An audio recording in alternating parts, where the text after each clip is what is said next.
14 साल का उम्र था, मेरे साथ बलात्कार की। हिंदू धर्म, आदिवासी धर्म क्या होता है? तुम मेरा धर्म अपनाओ, मेरे साथ रहो। तुम पुतला को पूजा करोगी, मेरे साथ रहकर धर्म परिवर्तन कर लो। मुस्लिम धर्म सबसे अच्छा उचित है। 20 बरस सर बहुत बर्दाश्त किए हैं सर, बर्दाश्त से भी हद पार है सर। लेकिन क्या करे, गरीब आदमी है हम। कौन है? दुधवल पंचायत के मुखिया हैं इजहार अंसारी सर। बोल रहा था कि बेचे के काम करो, इस तरह का दबाव बना रहा था, अगर नहीं करोगी तो मार देंगे। ये बात निराधार झूठ षड्यंत्र के तहत किया जा रहा है। आदिवासी महिला का 20 वर्षों से किया जा रहा है यौन शोषण, बनाया जा रहा है धर्म परिवर्तन करने का दबाव। रंका से प्रमोद कुमार यादव की रिपोर्ट। गढ़वा जिला के रंका में आदिवासी महिला के साथ 20 सालों से यौन शोषण एवं धर्म परिवर्तन करने का मामला प्रकाश में आया है। पीड़िता ने कहा कि आरोपी दुधवल पंचायत की मुखिया रंका थाना मोड़ निवासी इजहार अंसारी है। जब मैं 14 वर्ष की थी तो हथियार के बल पर उसने पहली बार दुष्कर्म किया। इसके बाद वह लगातार दुष्कर्म करते रहा। इसकी शिकायत किसी से करने पर उसे व उसके परिवार वालों को हत्या करने की धमकी देता रहा। धमकी देकर उसका 20 वर्षों तक यौन शोषण करता रहा। विरोध करने पर वेश्यावृत्ति में धकेलने की बात आरोपी करने लगा।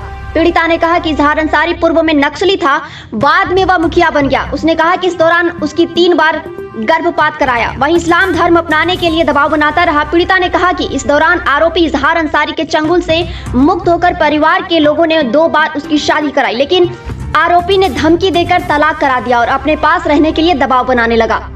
वहीं पीड़िता के भाई ने कहा कि जेएमएम नेता नितेश सिंह मामले को रफा दफा करने के लिए दबाव बना रहे हैं, लगातार फोन कर अपने पास बुला रहे हैं। रंका थाना क्षेत्र के दुष्कर्म पीड़िता के घर पूर्व विधायक सत्येंद्र नाथ तिवारी पहुंचे। उन्होंने पीड़िता को हर संभव न्याय दिलाने का भरोसा दिलाया। वहीं पीड़िता व उसके परिवार की सुरक्षा के लिए पुलिस अधीक्षक गढ़वा से फोन पर बात किया। इस दौरान झारखंड के भाजपा प्रदेश अध्यक्ष बाबूलाल मरांडी से भी मौके पर से ही बात किया। जब तक पुलिस पीड़िता के घर नहीं पहुंची तब तक पूर्व विधायक वहीं पर बैठे रहे। रंका पुलिस को पीड़िता के घर पहुंचने के बाद ही वे वहां से गए। पूर्व विधायक पुलिस प्रशासन की नहीं पहुंचने पर पीड़िता व उसके परिवार वालों को सुरक्षा के दृष्टिकोण से अपने साथ ले जाने की बात भी कह रहे थे। हालांकि गढ़वा एसपी से बात करने के बाद रंका पुलिस पीड़िता के घर पहुंच गई थी। पीड़िता व उसके भाई ने कहा कि हम लोगों की जान को खतरा है, आरोपी काफी दबंग व अपराधी प्रवृत्ति का है। मौके पर पूर्व विधायक ने कहा कि पीड़िता के साथ काफी अन्याय हुआ है, प्रशासन भी पीड़िता के सहयोग नहीं किया, अन्यथा ऐसी स्थिति उत्पन्न नहीं होती। उन्होंने कहा कि इस मामले की जानकारी प्रदेश अध्यक्ष बाबूलाल मरांडी ने दिया और पीड़िता के घर जाकर स्थिति से अवगत होने के लिए कहा। इसके बाद वे पीड़िता के घर पहुंचे हैं। पूर्व विधायक ने कहा कि आदिवासी हित की बात करने वाले प्रदेश के मुख्यमंत्री हेमंत सोरेन व उनकी तंत्र आज कहां है? गढ़वा की विधायक सह मंत्री ने पीड़िता का सुध क्यों नहीं लिया? उन्होंने कहा कि आदिवासी की बात कहने वाले झामुमो के लोग आदिवासियों का शोषण करना जानते हैं और अपना झोला भरना जानते हैं। पीड़िता ने थाना व पुलिस के चक्कर लगाने के बाद थक कर 24 अगस्त को गढ़वा कोर्ट में आरोपी के खिलाफ परिवारवाद दायर किया है। तब से मामला गंभीर हो गया है। उसके बाद इसकी जानकारी झारखंड के पूर्व सीएम बाबूलाल मरांडी तक पहुंची। श्री मरांडी ने कहा इस मामले को अपने सोशल मीडिया के जरिए साझा करते हुए पूर्व विधायक को पीड़िता को न्याय दिलाने की दिशा में अग्रतर कार्रवाई करने का निर्देश दिया। मरांडी के निर्देश पर पूर्व विधायक ने पीड़िता के घर जाकर स्थिति से अवगत होकर पीड़िता को हर संभव न्याय दिलाने का भरोसा दिलाया।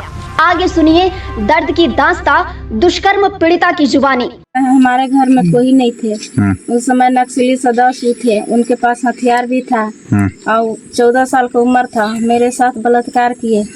उसके बाद अपने साथ रखे। जब मेरे घर के सदस्य को पता चला तो शादी करा दिए।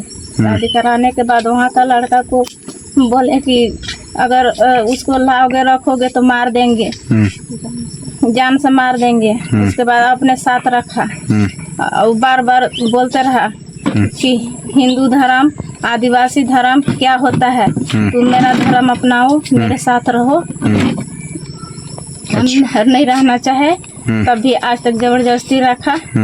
रखने के बाद 2022 में आज़ाद किया घर के दबाव से। आज़ाद करने के बाद हमको बोला कि तुम आज़ाद हो। फिर हम चले आए अपना घर, नहीं पास में ही रहे। उसके बाद शादी कर लिए। शादी करने कुदरुम। शादी करने के बाद फिर से मेरा घर के लोग क्या हमको धमकी देने लगा कि तुम यहाँ नहीं आती हो, गांव से हटो, भागो, नौकरी गांव में नहीं करने देंगे, तुम ही एगो हो कि मुस्लिम का आहार लोगी, मुस्लिम का हक खाओगी, तुमको नहीं रहने देंगे गांव में। अगर इज्जत चाहती हो, जान चाहती हो और घर परिवार के अमर चैन से रहने देना चाहती हो तो तुम गांव से हटो। अगर नहीं हटोगी तो तुम एक रेप केस करोगी तो हम तुम्हारा भाई पर 4 रेप केस करवाऊंगा। इस तरह का धमकी देते रहा। सबसे गुहार लगाए, कोई नहीं सुना। उसके बाद न्यायालय गए, न्यायालय में आवेदन दिए हैं सर। अगर न्यायालय न्याय देते हैं तो सही है सर, नहीं तो हम लोग पूरा परिवार डरे सहमे हुए हैं।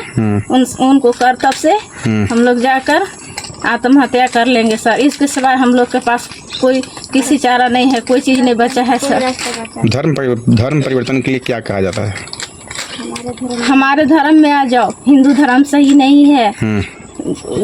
आदिवासी का धर्म क्या है? कुछ नहीं है। तुम पुतला को पूजा करोगी मेरे साथ रहकर, धर्म परिवर्तन कर लो। मुस्लिम धर्म सबसे अच्छा उचित है। और जब राम भूमि जन्म वहाँ हो रहा था अयोध्या में, उस समय हम लोग झंडा लगाए थे। उस झंडा को खिलाफ करने लगा, तोड़ने फोड़ने लगा और गाली गलौज करने लगा। ये क्या धर्म है?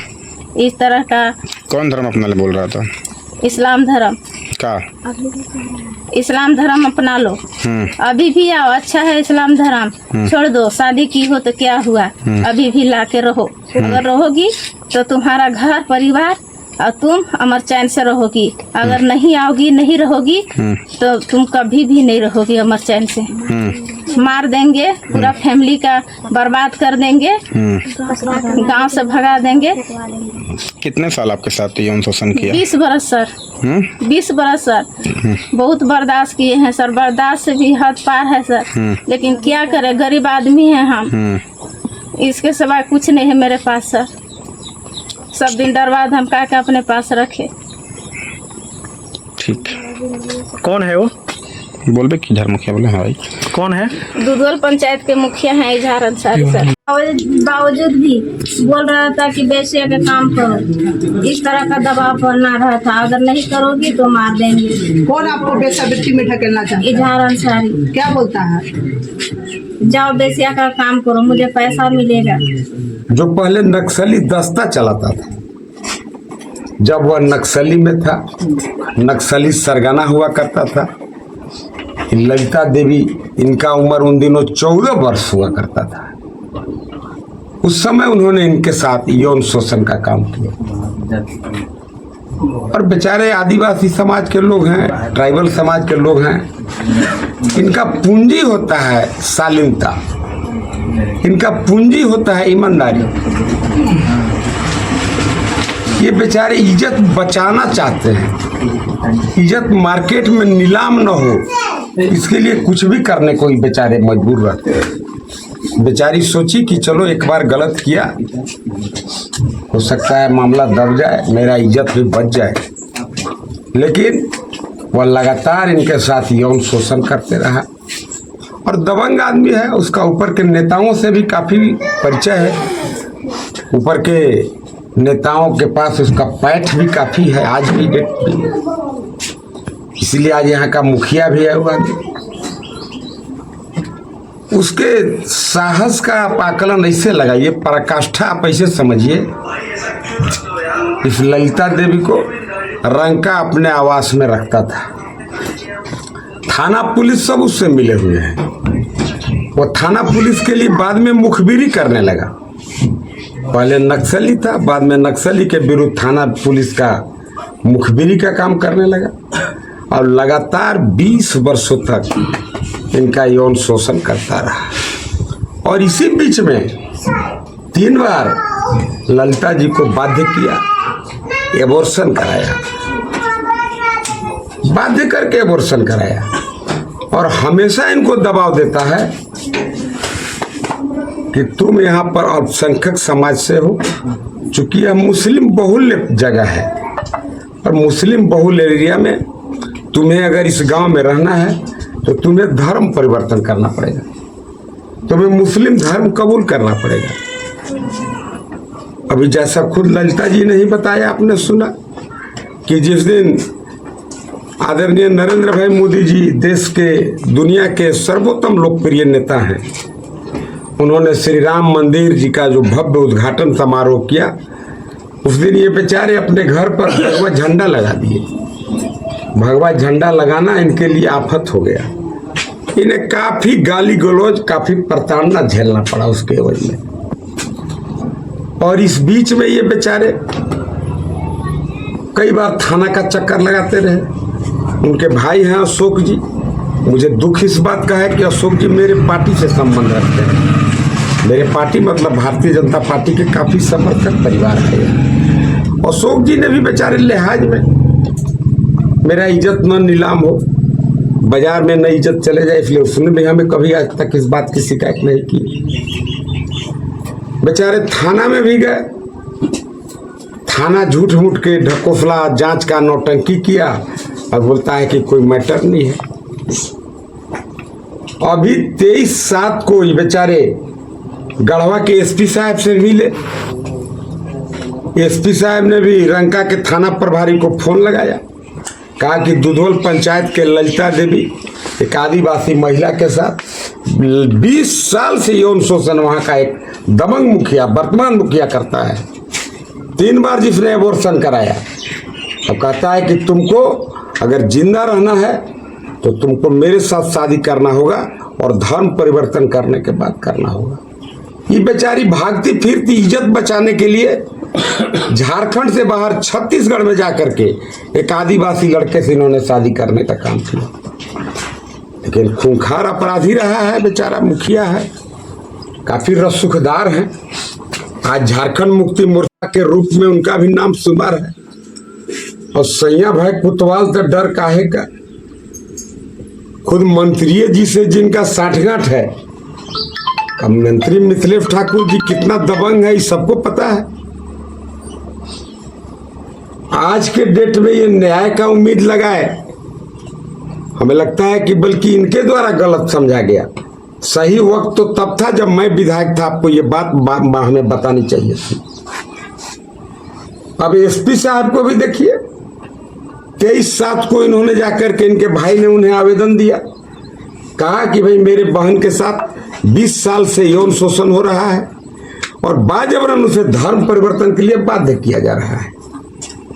एसपी साहब ने भी हमें लगता है कि महज खाना पूर्ति किया। मैं खाना पूर्ति इसलिए कह सकता हूं कि उन्होंने दरोगा जी को फोन लगाया। आज 1 महीना हो गया, दरोगा जी ने कोई एक्शन नहीं लिया। ये बेचारे जाके एसपी साहब से मुलाकात किए। एसपी साहब कहा कि दरोगा जी जांच कर लिए, ऐसा कहीं कोई मामला नहीं है। आप समझ सकते हैं कि आज आदिवासी समाज कितना दहशत में है, कितना दबा कुचला समाज है। मैं धन्यवाद देता हूं आदरणीय बाबूलाल मरांडी जी को। बाबूलाल मरांडी जी ने आदिवासी की पीड़ा को समझा।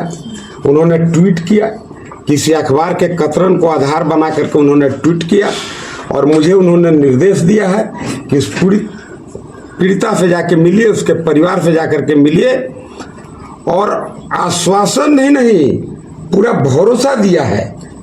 बाबूलाल मरांडी जी तो हमारे सम्मानित नेता हैं। ये सत्येंद्र तिवारी कमिटमेंट करता है कि कोई इजहार और कोई माई का लाल इस परिवार की तरफ तिरछी नजर भी नहीं देख सकता है।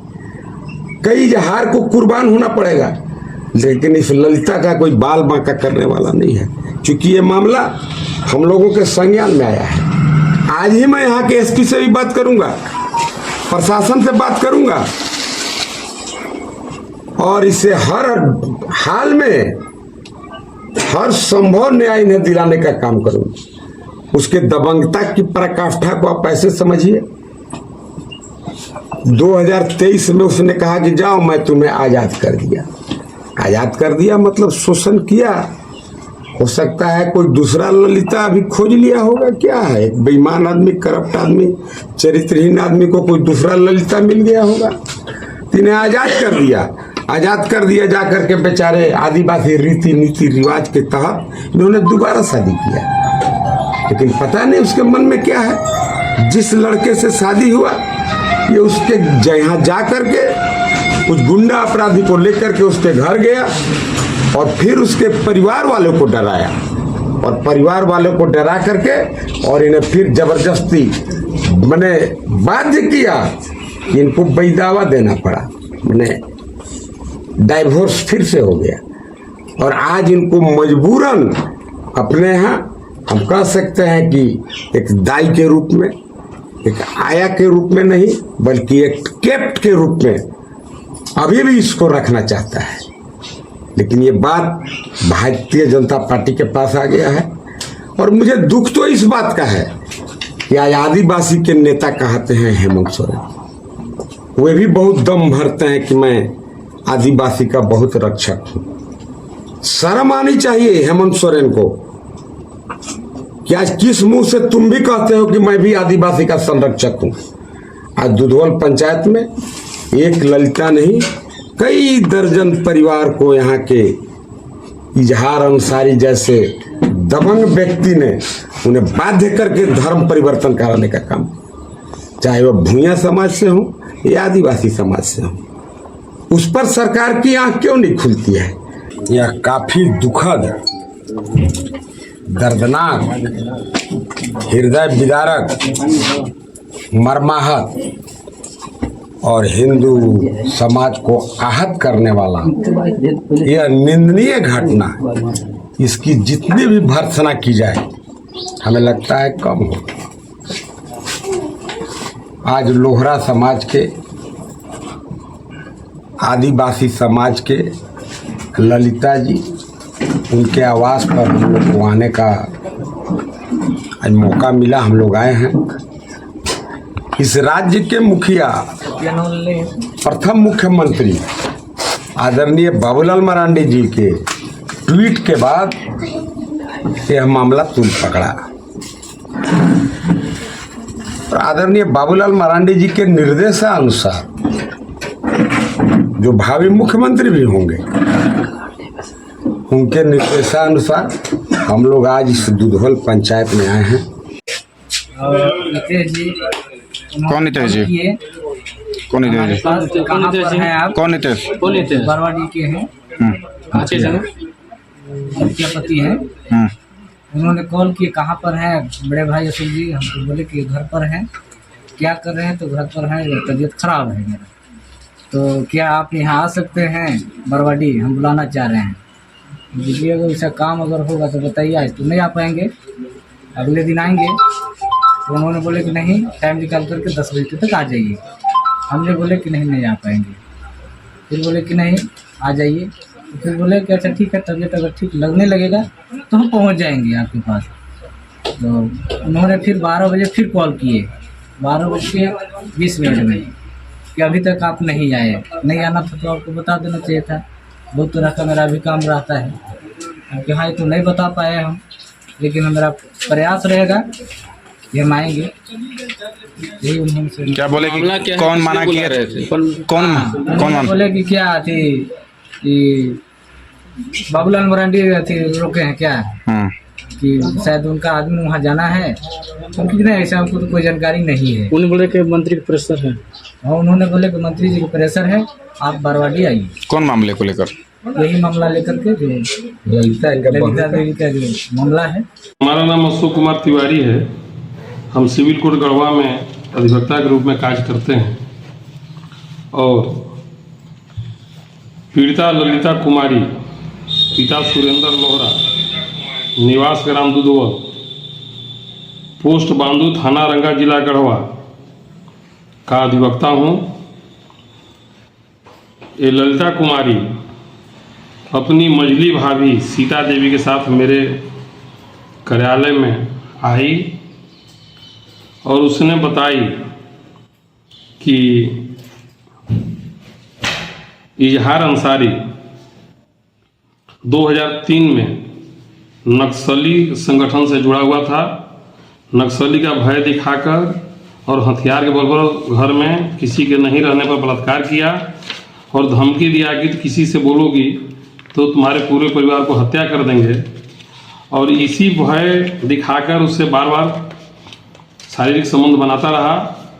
जब घर वालों की इसकी जानकारी हुई तो उसकी शादी छत्तीसगढ़ में किसी गांव में कर दिए, जहां पीड़िता 8 दिन ससुराल में रही लेकिन ये इजहार अंसारी वहाँ उस लड़के को डरा धमका कर कि ये मेरी पत्नी है, तुम यहाँ नहीं आएगा, शादी को समाप्त करा दिया। इसके बाद लगातार अपने साथ रखा। लगभग 20 साल में 3 बार वो गर्भवती हुई, जिसका गर्भपात गढ़वा डाल्टनगंज के विभिन्न हॉस्पिटलों में ले जाके कराया। कुछ का कागज पीड़िता के पास है। इसके बाद 31/3/22 को इजहार अंसारी एक रूलदार कागज कॉपी पर लिख के पीड़िता को दिया कि जाओ, हम तुम्हें आज़ाद करते हैं, तुम कहीं भी हिंदू लड़के से शादी कर सकती है। इसके बाद लेकिन एक शर्त रखा कि शादी करने के 3 माह पहले वो तुमको बताना होगा, तभी शादी कर सकती है। लेकिन पीड़िता जो है वह नवंबर 23 में उससे बिना बताए हुए छोटू लोहरा ग्राम कुदरुम के साथ शादी कर ली, जिसकी जानकारी होने के बाद इजहार अंसारी छोटू लोहरा से तलाक लेने का दबाव बनाने लगा। छोटू लोहरा से ये तलाक लेना नहीं चाहती है, इसलिए तंग आकर वह आत्महत्या करना चाह रही थी और अपनी मझली भाभी सीता देवी को बताया कि मैं मरने जा रही हूँ। तो उसने उसको हिम्मत दिया कि तुम जो है लड़कर मरो, बिना लड़े मत मरो, उसको सजा दिवा के मरो। उसी के हिम्मत पर यह और उसी के बताया अनुसार रास्ते पर और वो मेरे पास लेके आई। इसके बाद हम लोगों ने एसपी गढ़वा, डीआईजी पलामू, महिला आयोग रांची, डीजीपी रांची, मानवाधिकार आयोग नई दिल्ली, महिला आयोग नई दिल्ली को 19/24 को रजिस्ट्री किए, जो सभी को मिल चुका है, जिसका सर्विस रिपोर्ट हम लोग के पास है। लेकिन वहाँ से ना कोई इसको कार्रवाई का आश्वासन मिला, ना कहीं किसी तरह का सहयोग मिला। तब जाकर ये न्यायालय में आई और अनुलिका कुमार जेम के यहाँ परिवार पर दाखिल की, जिसका केस नंबर 972/24 है। और सबसे बड़ी बात है कि ये 300 मुस्लिम परिवार में इकलौता आदिवासी घर है। इसको किसी भी धार्मिक अनुष्ठान आयोजन में शामिल नहीं होने देते हैं, किसी भी धार्मिक झंडा घर पर नहीं लगाने देते हैं। अभी राम भगवान का प्राण प्रतिष्ठा हुआ था अयोध्या जी में, उसमें लोग घर पर झंडा लगाए थे, जिसको ये इजहार अंसारी गाली देकर कि हिंदू धर्म कोई धर्म होता है कह के झंडा निकाल के फाड़ के फेंक दिया था। और इन लोगों को इस्लाम कबूल करने का दबाव दे रहा है। जो पीड़िता ललिता कुमारी इतना दुख दर्द सहने के बाद भी, जिल्लत सहने के बाद भी इस्लाम कबूल नहीं कर रही है और इजहार अंसारी इसको इस्लाम कबूल कराने पर आमादा है और इस्लाम कबूल करा के अपने से पुनः निकाह करना चाहता है, जिसके लिए लड़की तैयार नहीं है। सर धारा कौन सर? धारा जो है ये 376 भारदेवी की धारा 376, 315, 323, 295, 298, 504, 506, 34 के तहत दर्ज किया गया है। न्यायालय के द्वारा रंगा थाना को प्राथमिकी दर्ज करने का आदेश दिया गया है और ये आदेश थाना को मंगलवार को पहुंच जाएगा, चूँकि शनिवार को 4 बजे आदेश हुआ है, बंदी के चलते वहाँ थाना नहीं पहुंच सका है। मंगलवार को थाना पहुंच जाएगा, इसके बाद प्राथमिकी दर्ज हो जाएगी। किनके द्वारा आदेश दिया गया है? विद्वान न्यायालय अनुलिका कुमार, न्यायिक दंडाधिकारी प्रथम श्रेणी गढ़वा के द्वारा। ये बात निराधार झूठ षड्यंत्र के तहत किया जा रहा है। इस तरह का कोई मामला नहीं है। डेरा ली थी। कितना दिन रही थी? 1 दिन 2 दिन, महीना में 1 दिन 2 दिन आती थी। और चूंकि सरकारी नौकरी में थी तो बोल रहती थी कि यहाँ कायम रहेगी। आप धमकाते भी थे? कभी ना, ऐसा सब क्यों धमकाएंगे भाई? इसके तहत फंसा के अशोक लोहरा चाहता है कि हम मुखिया का प्रभार छीन के वो फिर लूटे। करेंगे। इस तरह का कोई मतलब नहीं है, इस तरह कोई बात नहीं है, बिल्कुल झूठ है। मामला ये है कि अगर तरह तरह के जिसको कुछ कहना ही है तो तरह तरह न आरोप लगाएगा, उस पर हम एक जो जमीन उसको लिखे तो और कोई मामला नहीं है। पीड़िता के द्वारा आरोप लगाया गया कि 3 बार आपके द्वारा गिरफ्तार भी कराया गया, उसका वो प्रमाण भी दिखाती है, इसके बारे में क्या बोलेंगे आप? बिल्कुल झूठा बेबात बेबुनियाद बात है। वो कई शादी किया है, हमको भी पता नहीं है। छत्तीसगढ़ कभी कुदरूम कभी चिनिया, लोग तरह तरह के लोग बताते हैं। धर्मांतरण के लिए भी आपके द्वारा दबाव बनाया क्यों ऐसा? उसी से पूछा जाना कि 20 बरस तुम दुधवल में आंगनबाड़ी सेविका रही, कोई धर्मांतरण नहीं कराया, तो आज कैसे करवा रहा है? आरोप गलत है। लुबी है जहां पानी है वहां। लुबी पंप अधिकृत विक्रेता श्री लक्ष्मी इलेक्ट्रिकल्स, लक्ष्मी मार्केट, सहीजना मोड़, गढ़वा। लुबी है जहां पानी है वहां।